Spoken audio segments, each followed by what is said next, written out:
Good evening. I'm Nancy Lendak, President of the Central Electric Cooperative Board and your Armstrong County Board Representative. Thank you for attending the 86th annual meeting. I'm so happy we were able to invite our members to join us in person once again. While we are not at the annual meeting, you may remember, I want to remind you that we are actively planning a member appreciation event to take place in the summer of 2024. In the years to come, we plan to host two events each year, the annual business meeting and the member appreciation event. These events are for you, our members, and we hope they continue to show you our appreciation. You'll also want to stay to the end of tonight's meeting, as some of you will win some great prizes. All winners must be members and present to win. We also hope you enjoyed the gift you received at registration. At this time, please switch off your cell phones to silent mode. Medical assistance is available if needed. Thank you to Emlington Area Ambulance Service for being here tonight. I also want to remind everyone that tonight's meeting is being recorded and will be available on Central Electric's website. Let's begin the 86th annual meeting of the members for Central Electric Cooperative. Please stand and join me in the Pledge of Allegiance.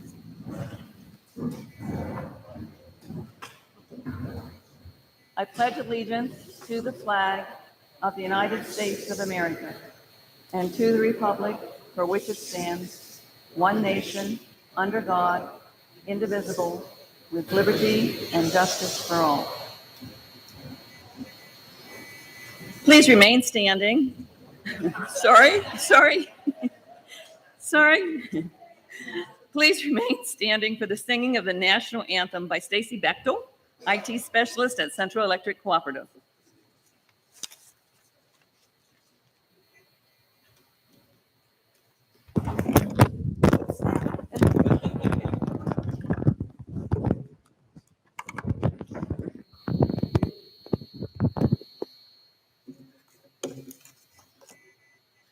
Oh, say, can you see by the dawn's early light what so proudly we hailed at the twilight's last gleaming, whose broad stripes and bright stars through the perilous fight all the ramparts we watched were so gallantly streaming, and the rocket's red glare, the bombs bursting in air, gave proof through the night that our flag was still there. Oh, say, does a star-spangled banner yet wave o'er the land of the free and the home of the brave?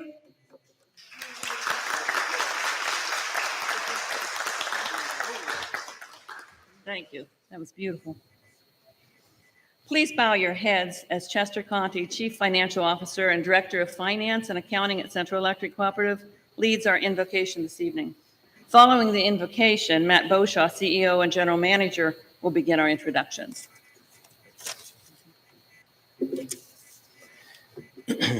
Heavenly Father, you have entrusted us as stewards of your creations. Please guide our hearts as we make our decisions. We seed you first in all we do together. We give you our business, our suppliers, our members, and our workforces. May we be always mindful of their service that they provide. We confess that we are nothing without you and our trust in you completely. We ask this through your Son, our Lord and Savior, Jesus Christ. Amen.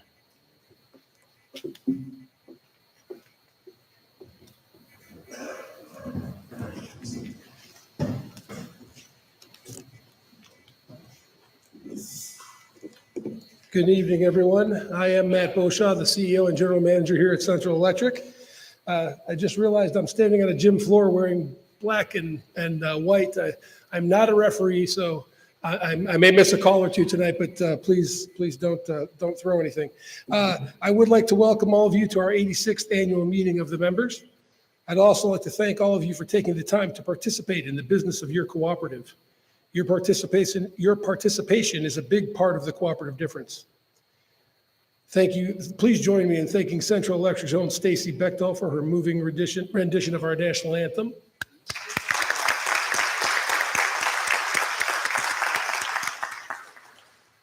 I think she stepped out for the paparazzi outside. I would now like to take this opportunity to introduce your member-elected board of directors. This group probably doesn't need any introduction, as they are your neighbors, friends, and have been active in the communities we serve for years. They represent you, our members, diligently through their hard work on Central Electric's board. We are fortunate to have a board with such a wide variety of experience in their personal and professional lives, as they offer unique perspective to the governance of our cooperative. The varied length of service of each of our board members also adds values. Our board members have from as little as a handful of years to as many as, it says 30 plus, but this month, Rick Weaver marks his 35th anniversary on our board of directors with the cooperative. Yes, you can clap that. You can clap for that. This allows for both new ideas and continuity. Please join me in recognizing them and thanking them for their service. Nancy Lendak, Board President and Armstrong County Representative. Robert Smith, Board Vice President and Butler County Representative. Althea Smith, Board Secretary and Treasurer, Venango County Representative, and Pennsylvania Rural Electric Association Board Member. John Campbell, Forest County Representative. Kenneth Durrett, Butler County Representative. Kenneth Etzel, Venango County Representative. Jody Weaver, Clarion County Representative, and the aforementioned Richard Weaver from Clarion County and our Allegheny Electric Cooperative Board Member. Also seated with us is Central Electric's legal counsel, Attorney Michael Sloat of Lynn, King, and Schreffler, PC. Next, I'd like to introduce another group of people, our Member Aware Advisory Committee. This group serves a 2-year term during which Central Electric staff provide information about the cooperative and the electric utility industry, and the members bring items for discussion. This is a great program and affords me the opportunity to interact more directly with individual members on a regular basis. And I'm obviously reading a script, but on a personal note, the MAC committee is one of my favorites. It does give me the opportunity to interact with a new group of members very directly. Every 2 years, we add a new group, and we are going to be, what's next on the agenda? We are currently looking for members to serve on our 2024-2025 Member Aware Advisory Committee. If you are interested in serving or want more information, please give us a call. I'd like to thank our 2022-2023 Member Advisory Committee for their 2 years of service, which ends this December.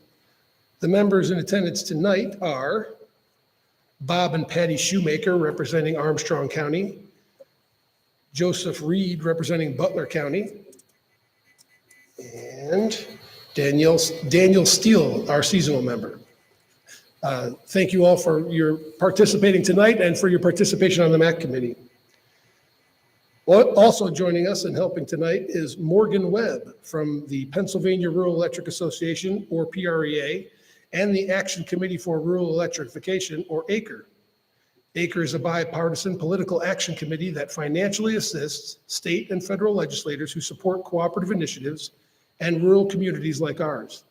If you're already a member of ACRE, Co-op Owners for Political Action, I thank you for joining our efforts and recognizing the importance of our voice in Harrisburg and Washington, D.C. And if you're not, please do. If you would like more information about ACRE or how to become a member, please see Morgan. Whether you join ACRE or not, let me ask you to ensure rural Pennsylvania has a voice by exercising your right to vote. At this time, I'd like to welcome Nancy back to the podium to continue our introductions.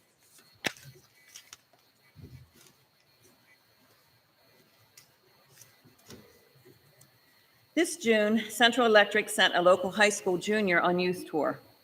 Our student representative was able to spend a week in our nation's capital with other cooperative student representatives from across the country. They met with their local legislators, toured historic sites and monuments, and made new friends. Our student is here with us tonight, Lydia Scardina from the Pennsylvania Leadership Charter School. Lydia, would you like to stand up?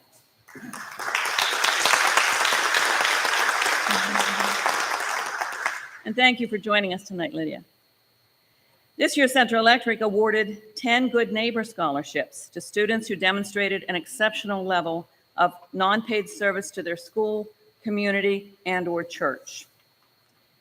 We have one of those students here with us tonight. That's Ella Bay Perry from Cranberry High School. Ella Bay? Mm-hmm.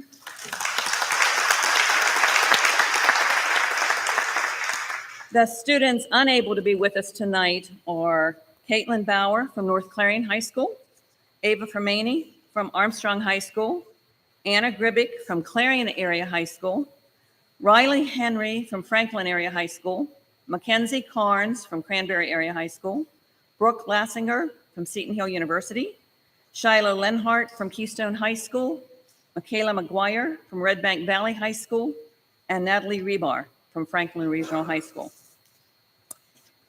We're proud of all of our young ambassadors and would like to see more young members become involved with the cooperative. So I ask for your help in encouraging younger members you know to become involved with Central Electric. It is their cooperative too, and they are our future. And now, this meeting is called to order. Kind of echoes in here, doesn't it? Okay. The agenda or order of business of the annual meeting of the members is in accordance with Article 3, Section 6 of the bylaws. Article 3, Section 4 of the bylaws of the cooperative specify that 150 members constitute a quorum, except when there is no contested director election, in which case the quorum to conduct business requires 8 members. The board of directors and members in attendance satisfy the quorum requirement, and we shall proceed with the meeting. Upon registration, you received a copy of last year's minutes. In order to expedite our business meeting, may I hear a motion to dispense with the reading of the minutes of our 2022 annual meeting of the members and approve the same? Is there a second to this motion? All in favor, say aye. Opposed, no? Then the motion carried. Our balance sheets and operating statements are included as a part of the annual report, which appears in August issue of Power Lines. A copy was mailed to every member. In view of this, I would entertain a motion to approve the financial statements. May I have a motion to approve the financial statements and waive the reading thereof? Okay. Is there a second to the motion? Over here? Okay, thank you. All in favor, say aye. Opposed, no. Motion carried. Now we will hear from Central Electric CEO and General Manager, Matt Beauchamp.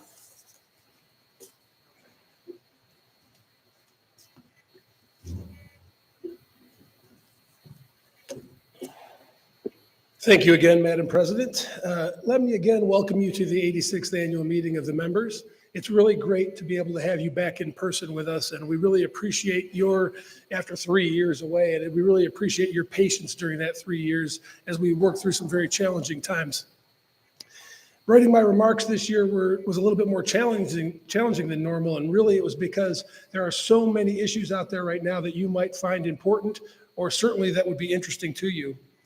They include things like power supply issues, the capacity market, electric vehicles, nuclear power, solar power, net metering, supply chain issues, and oh, by the way, how's the cooperative doing? So we're going to be here for a while. I hope those bleachers are comfortable. I'm just kidding. We're not going to spend that much time, but I do more practically what I am going to spend the time this evening talking to you about is providing you with a little bit of the state of the cooperative, some details from 2022, and also a couple of issues that are national that would have direct impact on Central Electric and our membership. At the beginning of my career, many, many years ago, I had the opportunity to attend an all-engineers dinner at a transmission and distribution conference. I know that sounds like a wild party event, but for those of us that were engineers, it was a big deal. And the keynote speaker that evening was the CEO of a large investor-owned utility. And he was relating a story about a question from a fellow young engineer about whether or not during that time, and my goodness, it's probably, how many years, Fred? 33 years ago? You're much older than I am, though, yes.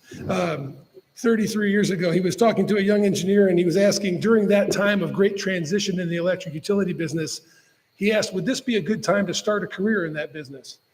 And the CEO's resounding response was, this was the perfect time to start a job in that business, because it would be filled with opportunities and challenges that weren't present before.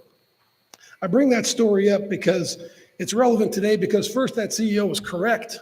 It's been a great challenge and opportunity in this time that we've spent in this business already. But the challenges and opportunities that he mentioned pale in comparison to what we're dealing with today. So one of those dramatically changing issues allows me to hit on at least a couple of those items I mentioned a moment ago. But by way of a disclaimer, I want to make sure I'm pointing out that what I'm presenting today is from the perspective of your electric cooperative and those of us that manage and serve our members. It has no political bent. It has no philosophical bent. So please, I talked about being a referee before. Hold that produce until the very end, if you would.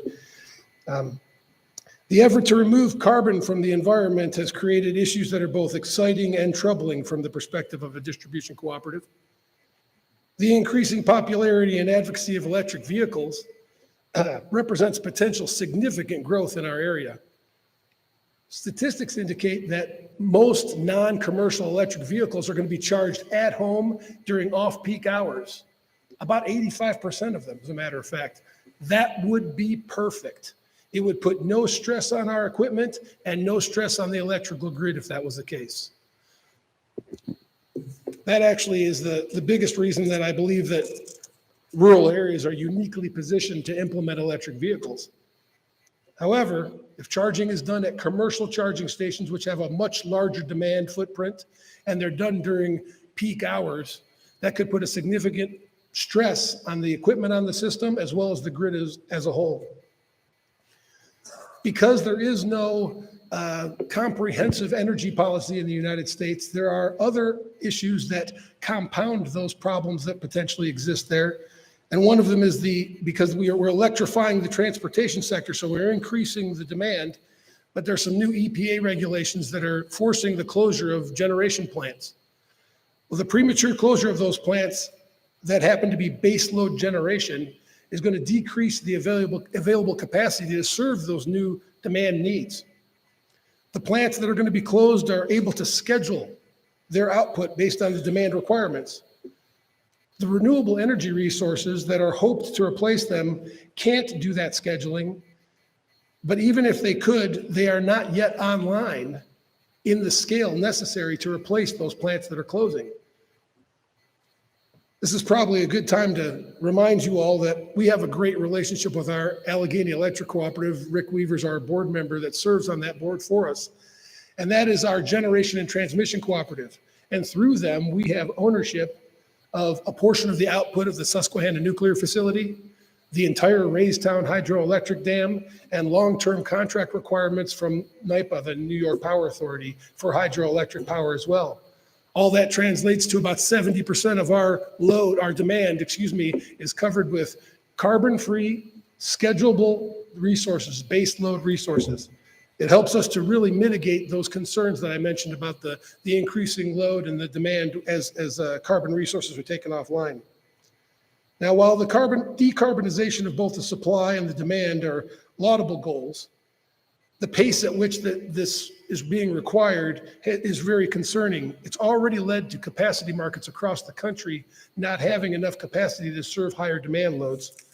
And that has led to rolling blackouts and price spikes in different marketplaces. This has happened in both California and Texas in recent years. You probably heard that in the news. I should point out that our regional grid operator, PJM, has done a remarkable job of managing our capacity needs.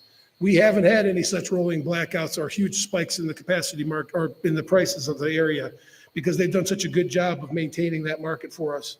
That said, these pressures that I've just mentioned are starting to put some additional pressure on them to keep that grid active. PREA and NRECA are statewide and national associations They're active advocates for Central Electric and all the cooperatives in Pennsylvania, making sure that our concerns are raised with our legislators in these issues. We don't oppose these efforts, but we want to make sure the policymakers understand the unintended consequences of what they're asking for. They could lead to real concerns regarding both the availability and cost of power in the future. Now, while I could spend hours discussing these national issues and how they impact us, now is probably a good time to turn to your cooperative and what we're doing and how we're doing it. In several of the articles I've written over the last year, and I know you all read them religiously, so that's this group, right? You're the ones that read it? I appreciate that. Who knew I was going to write an essay every month? I always propose that there's only one constant in our business, and that's change. Well, as it turns out, even though the changes are numerous and constant, I was mistaken.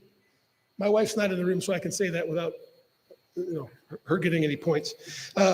We have another more important constant, and that is our commitment to providing safe, reliable, competitively priced service to you, our membership. And it's that constant that serves as our guiding principle in everything that we're doing. I'm just going to spend the next few minutes highlighting some of those challenges and how we've addressed them and what the outcomes have been.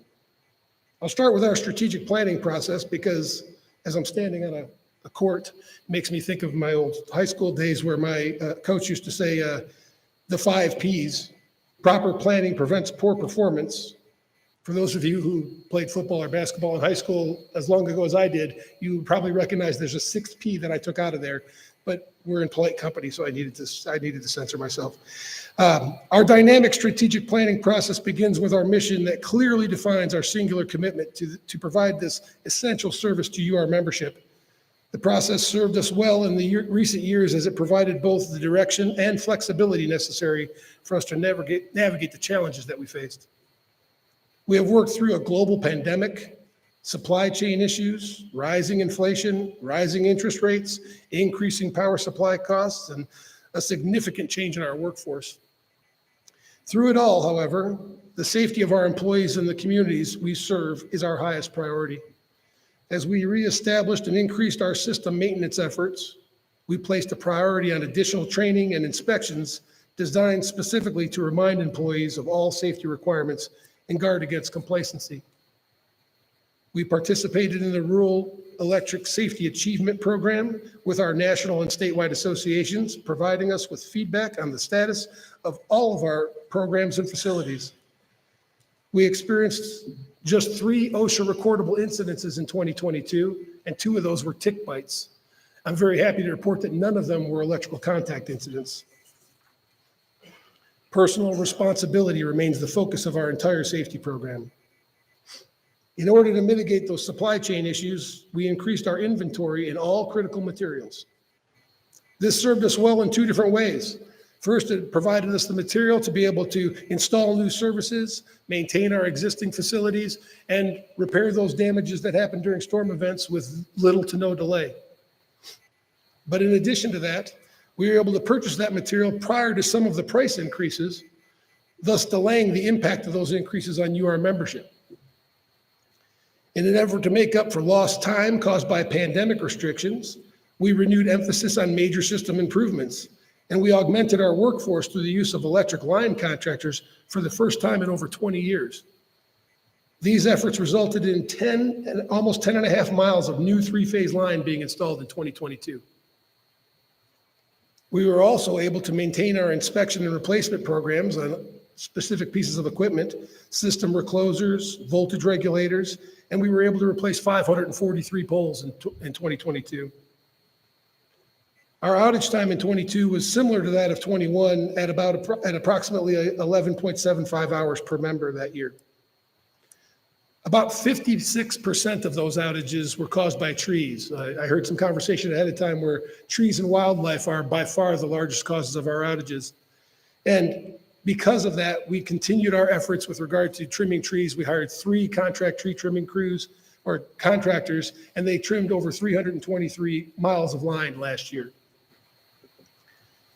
The cooperative had a strong financial year in 2022 with our while our neighboring investor-owned utilities raised their rates several times in 2022, Central was able to not have any rate increase during the year 2022. But as a matter of fact, by the end of 22, despite the disparity in members per mile, we were able to have a rate that was lower than all of those neighboring utilities. That's the cheer point. Yay. Okay. Here's the oh no point. Beginning with 2023, we had a significant increase from our generation and transmission supplier, and that made us pass on a rate increase to our members to begin 23. Hold that thought for a minute before you start booing. I'm going to get to something in a second that mitigates that. The good news is this was the first increase we had since early in 2020, so nearly 3 years between rate increases. And our early projections indicate that we will not need an increase in 2024. We'll keep you posted on that as the economy is continuously unfolding in front of us. Central saw a margin of over $5.3 million in 2022. The lion's share of that was allocation from our power supplier. And we retired at that point a record $1.989 million in capital credits to you, our membership. In doing that, we were able to decrease our rotation of patronage capital to 20 years, and we had our equity, your ownership in our cooperative, increased to 38.1%. Let me get back to that moment I said I was going to give you the other side of that rate increase comment. In April of this year, we were able to retire over $3.1 million to our membership in the form of capital credits. I'm going to say this again next year when I'm talking, by the way, because it's 2023, so I'm going to bring that particular thing up. That is by far the largest capital credit retirement we've ever had in our history. But let me answer your question that I'm sure you're posing, why a rate increase and then give us the money back at the end of that? Well, I addressed that in one of those articles that you all read diligently, but let me go ahead and hit it again here just in case. We are required to allocate our end of year margin to our membership accounts. That's all of your accounts. We can't use that money to pay expenses in the following year. So in short, the rate increase is a look forward at the expenses we're going to have. We must have a rate that covers those expenses to remain financially viable and meet the loan covenants from our lenders. The retirement of capital credits, on the other hand, allows us to demonstrate the flexibility that our financial planning has created for just this type of circumstance. Basically, we've been making hay while the sun was shining, and this last year it's raining. So we made sure we were able to get that money back to our members. Our efforts to improve value-added services to our members saw us provide Safety City presentations and to school children, and our first responders training to all first responders in the area in person again, which was a wonderful opportunity. We were able to provide appliance rebates, 10 scholarships, as one of our scholarship students is here this evening. And we were also able to provide assistance to about 715 families through our family fund, hardship grants, and low-income energy assistance, and that was to the tune of about $376,000. But here's the even better news. None of that was at the expense of the members. That comes from our ability to keep the escheated dollars that are returned to us by the state. Our efforts in information technology continued forward in 2022 with continued improvement in the area of cybersecurity, which is an ongoing battle. We also completed significant infrastructure upgrades as well as a third-party-led business process review to ensure we were utilizing our systems efficiently. I mentioned earlier our workforce and our workforce transition, and our workforce was not immune to the changes that we've experienced. Since March of 2020, which, if you don't remember, was the very beginning of the pandemic, we have managed the transition of over 1/3 of our workforce here at Central Electric. As I mentioned earlier, we utilize contract services as necessary to catch up on deferred maintenance, as well as assist during the workforce transition. I'm very pleased to report, and our new supervisor of HR is as well, that pending the arrival of 2 employees scheduled to join us later this year, we are fully staffed in all areas of the cooperative.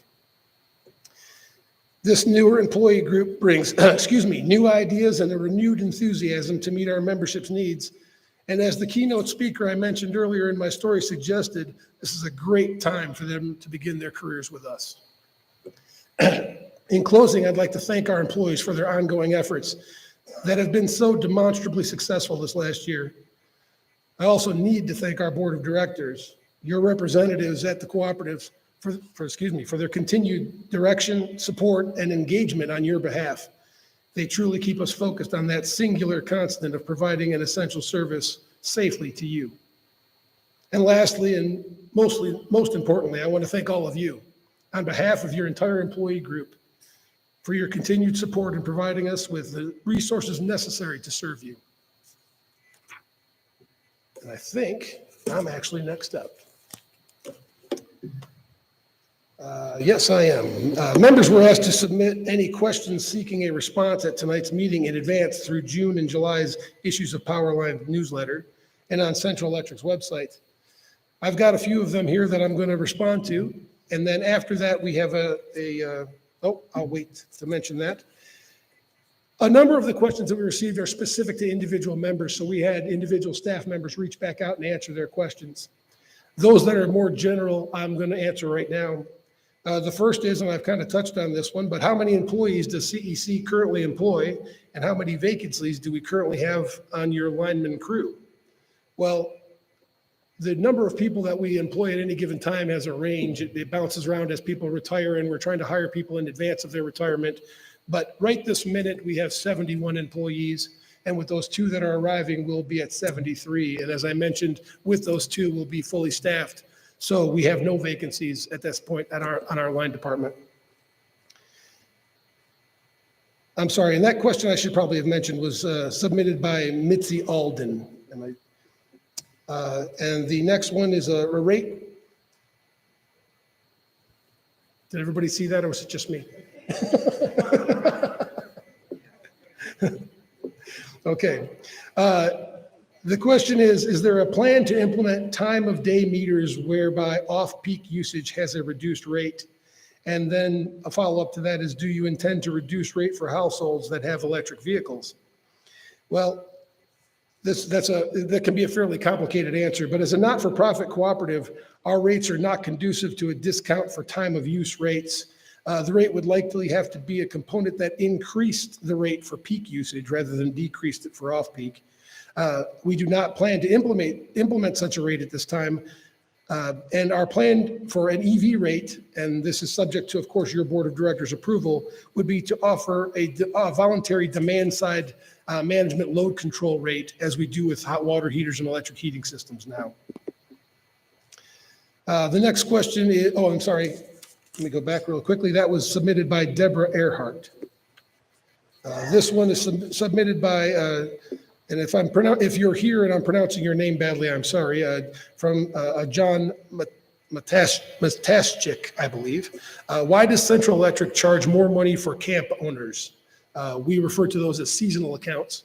And the rate for seasonal accounts differs from that of a full-time residential account because of the average use of the account. The distribution costs that you all pay are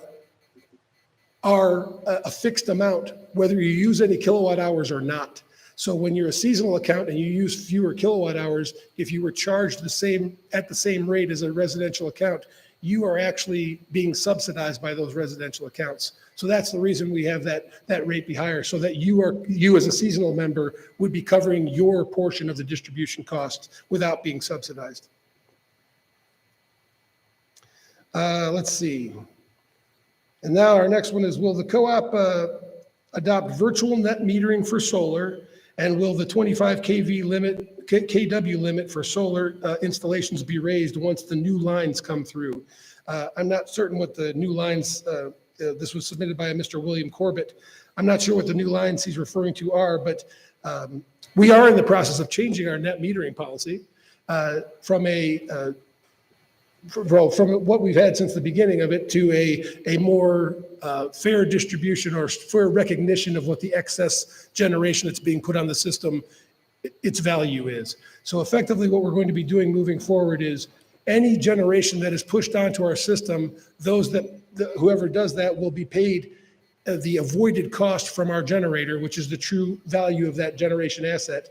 They'll be paid that in dollars, and they will be able to apply that to any meter they have, those dollars to any meter they have with us. So the need to reestablish aggregate net metering is unnecessary.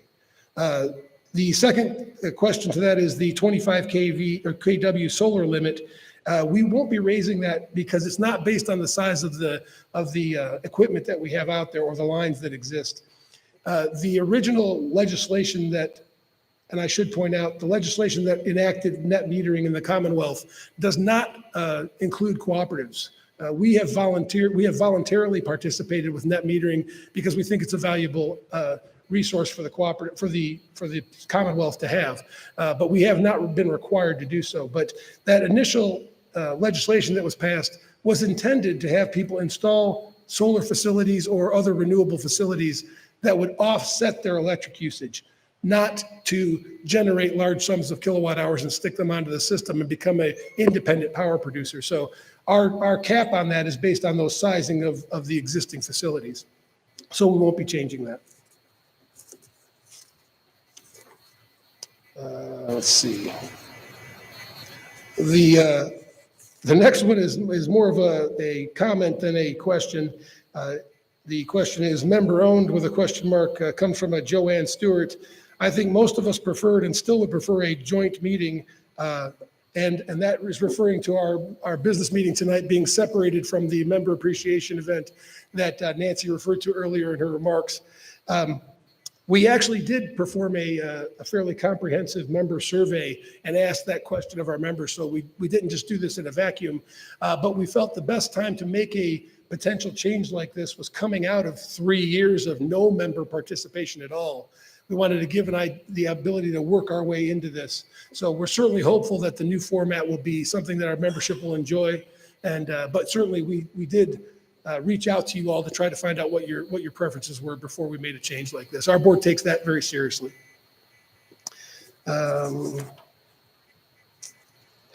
The next one is we missed the trivia section in the Power Lines newsletter. See, somebody who reads my articles also wanted to have that trivia section back.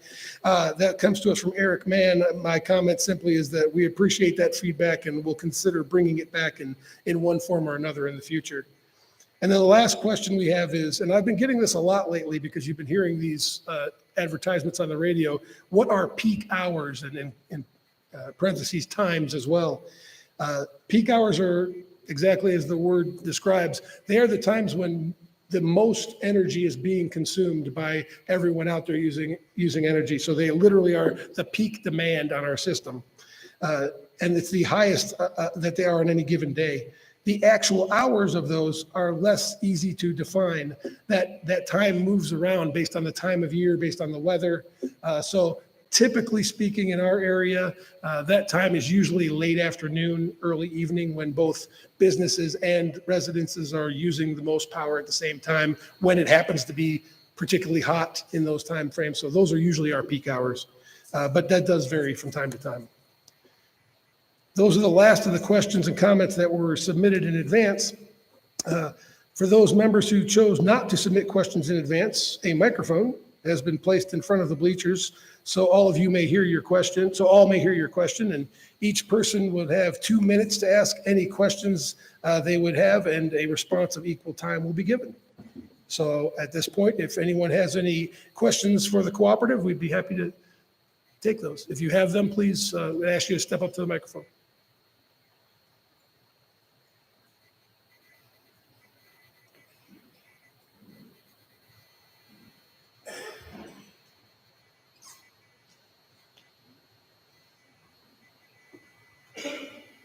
I should have asked, is that turned on? Okay. Hi. Hello, I'm Tom Levecki from Tynesta. 6 years ago, I invested $18,000 in a solar power generator. And lately I've been generating more than I'm using. Last week, or 2 weeks ago, I got a 9-page letter. It's pretty, I don't know if I had to take it to the somebody to interpret it or what, but it seems like we have to help the people that don't have a solar power station? Is that, No, that's actually. it's yeah. 9 pages. Could you tell me, like, in a couple sentences what it means? Sure. What you're referring to, you were sent a letter, but you were also sent an updated, it's a three-party agreement is what you're referring to. It's a contract. It's between us, Central Electric, you, the member that owns the solar facility, and Allegheny Electric Cooperative, because they're the ones who actually pay for the avoided costs. So it's a three-party agreement, and it's just an updated agreement to reflect that. The letter was just a page or two. Is that correct, Lisa? 9 pages.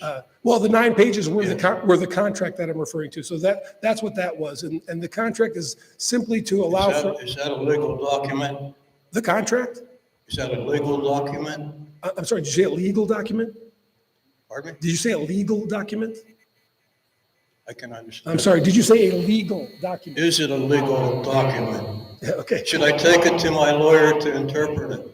Again, certainly it is a contractual agreement, but it tells you what we're going to be, what Allegheny actually is going to be paying for when you're pushing kilowatt hours into our system, what they're going to be paying you for. Now, I do have a document that I signed 6 years ago. Right. This is an updated version of that because, as I mentioned a few moments ago, we're in the process of making a change to our net metering policy because, to this point, unfortunately, the way we've been doing it, anyone who does not have a net metering facility is subsidizing those that do.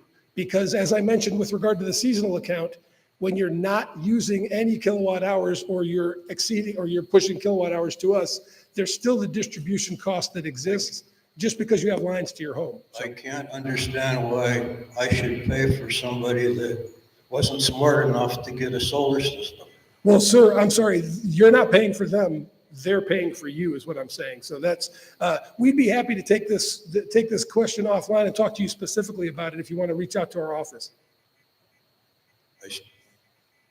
Certainly, but to your question, if you want to have your attorney take a look at the document, by all means, that's whenever you're signing a contract, that's probably a good idea. No, 6 years ago, I was quoted like I was getting nine for the solar generation that I used, and I pay 11. Is that correct? The amount that you are paid for your excess generation changes every single year. It's based on the avoided cost that is our avoided cost from Allegheny. So it changes every year.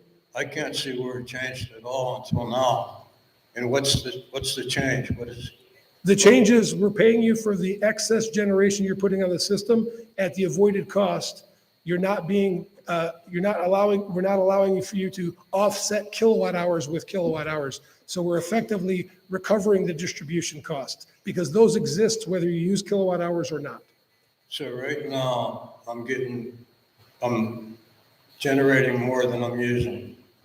Am I going to be penalized for that? No, you're going to be compensated for all of the kilowatt hours that you push into our system. So what's the point in this new 9-page letter I have?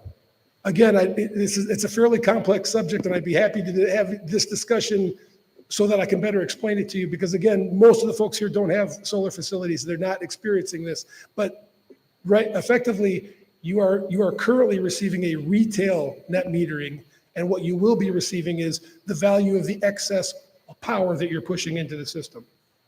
That's the difference. Thank you.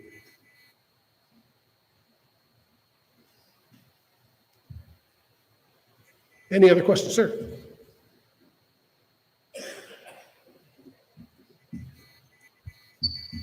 My name is Albert Orchid. I live at 203 Turner Road in Chicora, Donegal Township. 34 years ago, I bought a parcel of property. The lines were already installed and probably put in position for good reason at that point in time. The time has changed a lot in the last 34 years. I've had a lot of storm damage from high winds. I've built a windbreak on my side of the highway.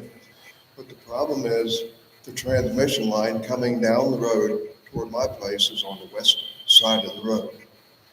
One pole before my place, it crosses over to the east side of the road where I'm located. The next pole is located on my boundary line, 43 feet from the road. My house is located 60 feet from the road based upon Donegal Township regulations. If the property is cleared according to the note that was placed on my door here this spring, they want to come in and clear all these trees off my property and then spray. Well, if they do that, you take the 43 feet plus the 15 feet, that to me adds up to 58 feet. With my house being 60 feet from the road, that means they're going to put chemicals 2 feet from my air conditioner. The simple is quite easy. I have 3 poles that could be removed from my property, 2 that go nowhere and service nothing. The pole coming down that comes up onto my side of the road could be very easily placed on the west side of the road, the same as the balance of the poles, and not interfere with anything because there is a lawn on one property and a hayfield on the other. No trees of any kind. The proposals I've had are just unreasonable. I've made attempts to correct it, and all I get is a lot of double talk or technicality rules and regulations that says it can't happen. Rather than having a bunch of cleaners that come through and butcher the trees, I would have been extremely upset with the job that they would have done if they did it the way I did. I went through at 83 years old and I cleared out 30 trees. I've trimmed another 14 trees to make sure that there's adequate clearance around these lines so that I don't shut the power off. If the line is left where it is, there are trees on the neighboring property, which due to the way the winds blow, stand a good chance of falling across these power lines coming into my property. The line that separates my property and the one behind me had a lot of high trees on it. And here not too long ago, I had 6 of those trees come down in one storm. Fortunately, 4 of them landed in my garden. Neither of the other 2 hit the house, but it was enough of a wake-up call for me. I hired a company called Top Notch Tree Service out of Shakora, paid them $1,600 to top all these trees so that none of these things came over and hit my house. I'm willing to spend whatever it takes, but I need an adequate fix. The fix that I had, the proposal, would be like putting a Band-Aid on a broken leg. If these 3 poles that are on my property are removed and one placed on the west side of the road, everything would be solved for the next 34 years because these 2 poles deliver service to nowhere. It used to go to a trailer down the road. The gentleman passed away. Several years later, the children sold the property to me. I own the property on both sides of the road. The line goes nowhere beyond that. Service further down the road comes from the line on the opposite side of the hill. What is it going to take to get one pole relocated on the same side of the highway as the balance of the line coming down my way? That's quite a lengthy build up to that question. Unfortunately, I can't speak intelligently on the specifics of your location. So as far as giving you a specific answer about what we may or may not be able to do, I'm afraid I can't answer that right now. What I would suggest is that you call our office and have a conversation with myself or Fred Terwilliger, our Assistant General Manager, and we'll be able to walk through the process with you. Because again, while I understood everything you said, I'm not physically there to see what we're talking about to be able to give you a quick answer to that question. Time out right there. I'm here tonight and I brought a series of photographs with me that I could show you or anybody else who has the authority to do something about it to look at these photographs and give me an opinion on them. Like I said, that's fine, but not right here, right this second. Certainly, we can have one of our staff members. You want to step down there, and we'll let Fred have a conversation with you about that. When we're finished here, I'm available. Okay, well, you can at any time you can actually step over to do that if you'd like. So. Thank you. Anyone else? All right. I believe I am turning this over to, who do I turn this over to? Mike Sloat. If there is no further questions, Central Electric's legal counsel will now offer his report. Mike?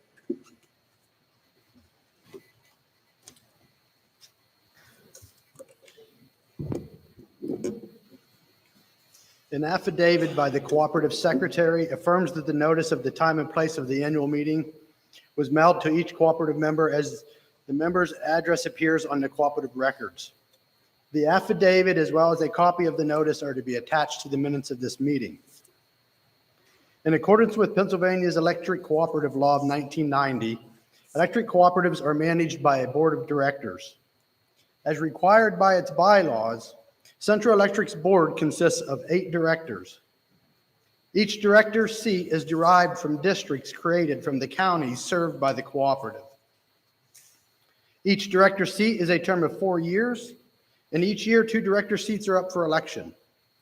The 2 seats up for election this year are from Venango County and Forest County. Earlier this year, the cooperative's monthly newsletter called Power Lines, which is also archived on the cooperative's website, invited cooperative members of Venango and Forest County to submit a petition to run for these respective seats. The eligibility requirements for serving as a director of the cooperative are provided in the cooperative bylaws and the member handbook. The cooperative bylaws and member handbook are available at the cooperative's website at www.central.coop. The board appoints members of a nominating committee to ensure that the petitioning members are eligible. The nominating committee reviews the petitions to verify that each petitioner is qualified in accordance with the cooperative bylaws. Those that are qualified are nominated and their names are placed on the ballot. We'd like to thank the following members serving on the nominating committee: Harvey Luce of Armstrong County, Joe Gibson of Butler County, Angela Bernardo of Butler County, James Reed of Clarion County, Randy Theron of Clarion County, Dennis Lamb of Forest County, Carl Gadsby of Venango County, and Ron Pernick of Venango County. The cooperative bylaws provide that incumbent directors are automatically nominated as long as they continue to meet the qualifications. There was one qualifying candidate nominated to run for the Venango County seat. It was the incumbent director, Althea Smith of Venus. There was one qualifying candidate nominated to run for the Forest County director seat, and it was incumbent director John Campbell of Tynesta. Article 2, Section 4 of the bylaws provides that when only one candidate is running for a particular seat, the nominating committee report shall constitute a ballot for such candidate. Therefore, when the nominating committee report nominates only one qualifying candidate, the nominating committee report shall constitute a ballot, and the membership will not be mailed ballots for such seat. The nominating committee member's signature on the committee report constitutes the vote for the unopposed candidate.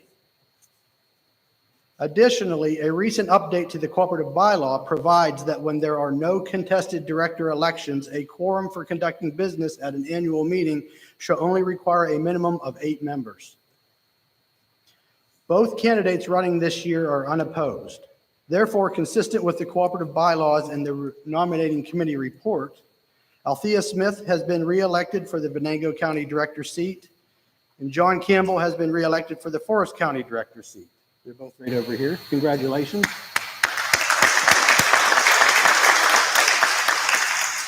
That concludes my report. Thank you.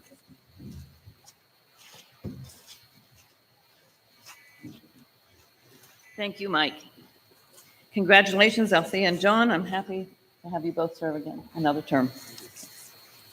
Is there any unfinished business this evening? Is there any new business this evening? Oh, I'm sorry. It's not unfinished business, but I'd like to mention something. On your July issue of Power Lines, you have the monarch butterfly on the front.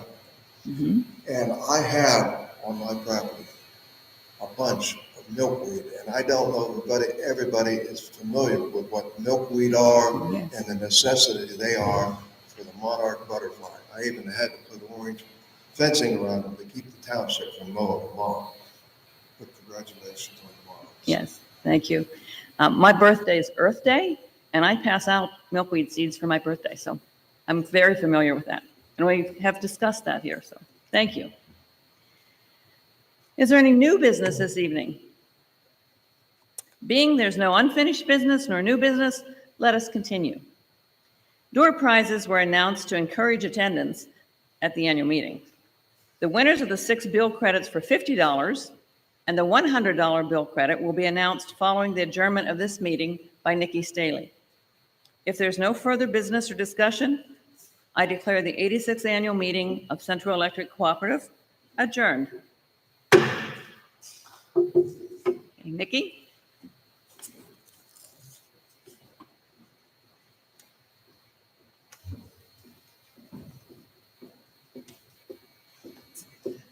At this time, please pull out the door prize ticket you received at registration. Door prize ticket. The door prize ticket, short yellow. All right, this evening's $50 bill credit winners have ticket numbers 704, 703, 721, 705, 780, and 707. This evening's $100 bill credit has number 710. All right, congratulations to all the winners. Bill credits will appear on the September billing statement. None of these are redeemable for cash. There are certificates available at registration. Please stop by prior to leaving to make sure that we have everything we need to put that on your account. Thank you to everyone who participated in the 86th Central Electric Annual Meeting of the members. We hope to see everyone in 2024.